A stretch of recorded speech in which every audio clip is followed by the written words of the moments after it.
nutrients.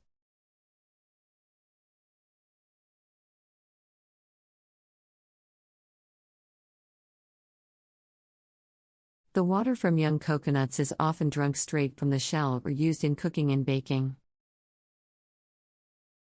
The Marshallese also enjoy a variety of snacks and sweets, such as the kapit, a type of coconut biscuit that is made with grated coconut meat, flour, sugar, and eggs.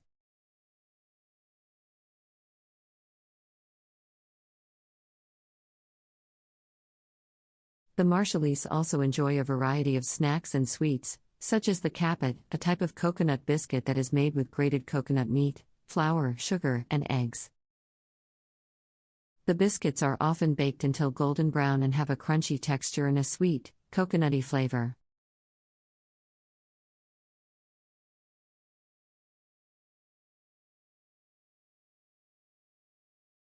Finally, the Marshallese also have a unique way of preparing their breadfruit, a starchy fruit that is similar to potato.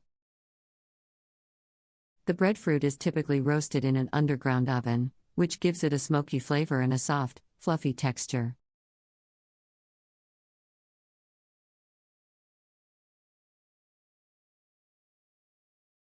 Overall, the Marshall Islands offer a wide variety of dishes and drinks that are influenced by the country's history, geography, and traditional practices. From seafood and coconut-based dishes to traditional drinks and snacks, the cuisine of the Marshall Islands is a must-try for anyone visiting the islands.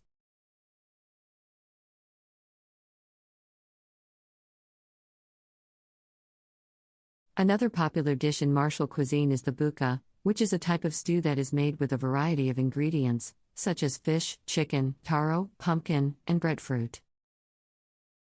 The ingredients are simmered in coconut milk and seasoned with garlic, onion, and other herbs and spices, resulting in a hearty and flavorful stew that is often served with rice.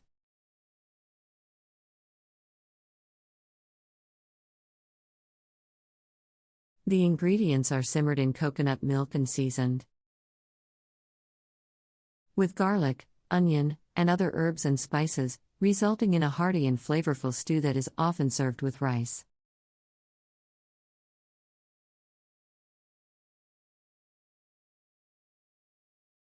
Another unique dish in Marshall cuisine is the mwai, which is a type of sea cucumber that is considered a delicacy in the islands. The sea cucumber is typically boiled or fried and served with a spicy dipping sauce, making it a popular dish for special occasions and celebrations.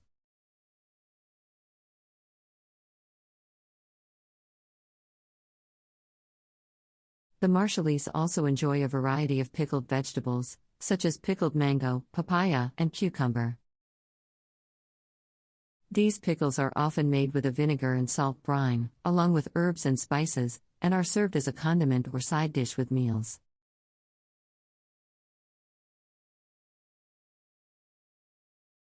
Finally, no discussion of Marshall cuisine would be complete without mentioning the traditional way of cooking food in the islands. The Marshallese often use an underground oven, known as the to cook their food.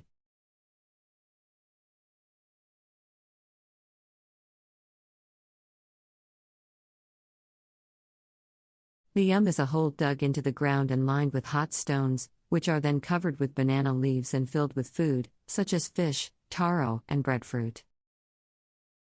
The is a hole dug into the ground and lined with hot stones.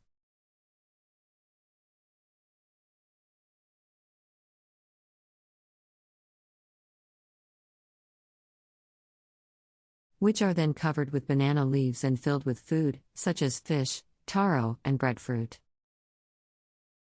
The food is then left to cook slowly in the steam and heat of the stones, resulting in a smoky and flavorful dish.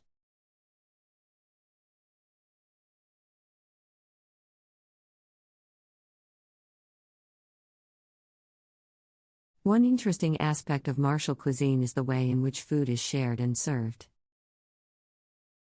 In Marshallese culture, sharing food is an important part of social gatherings and celebrations. And it is common for large quantities of food to be prepared for these occasions.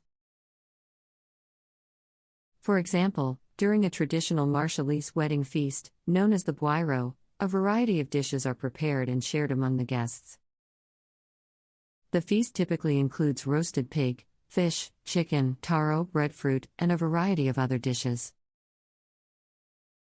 all of which are served on large platters and shared among the guests. In addition to traditional feasts, Marshallese cuisine has also been influenced by Western fast food and convenience foods. While these foods are not traditionally part of Marshall cuisine, they have become popular in recent years and can be found in many restaurants and shops. One example of this is the spam musubi, which is a popular snack made with grilled spam, rice, and seaweed. Spam was introduced to the Marshall Islands during the U.S. occupation in the mid-20th century and has since become a staple in many Marshallese households. Another example is the burger and fries, which can be found in many fast food restaurants in the Marshall Islands.